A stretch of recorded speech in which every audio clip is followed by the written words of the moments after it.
السلام عليكم ورحمة الله وبركاته. وصلتني رسالة النهاردة من إحدى المتابعات بتقول إنها زهقت من حياتها، كل يوم شبه اليوم اللي قبله، مسؤوليات البيت ما بتخلص، حاسة إنها مخنوقة ومش قادرة تكمل.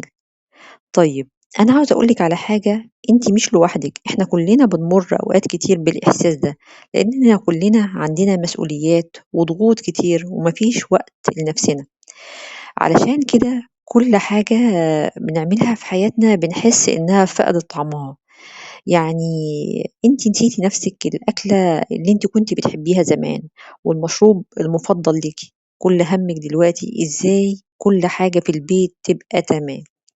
طيب وأنتِ إيه الأخبار، أنتِ تمام والّا؟ يعني عاوزة أسألِك سؤال، آخر مرّة قعدتِ مع نفسِك من غير ما تجلدي نفسِك، لأ المفروض ما اقعدش دلوقتي، لأ أنا ورايا كذا وكذا بدل ما أقعد أقوم أخلّص كذا وكذا، واستخسرتِ الوقت الفاضي ده في نفسِك. آخر مرّة عملتِ حاجة بتحبيها إمتى؟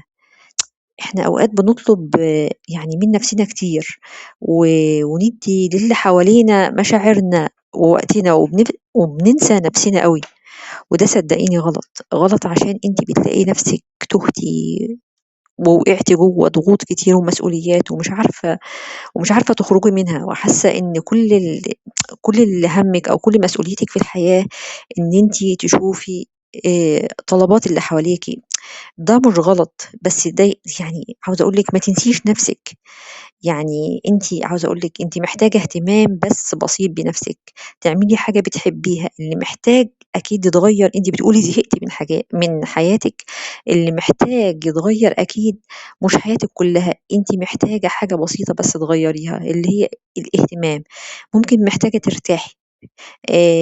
محتاجة ما تشيّليش نَفْسِك فوق طاقتها، صدّقيني حاولي تدّي وقت لنَفْسِك، ساعتها هتحسّي إن أنتِ بني آدمة موجودة معاهم، ليكِ روح وكيان، وهتهتمي ولمّا أنتِ تهتمي بنَفْسِك هتهتمي وتعاملي اللي حواليكِ بحُب.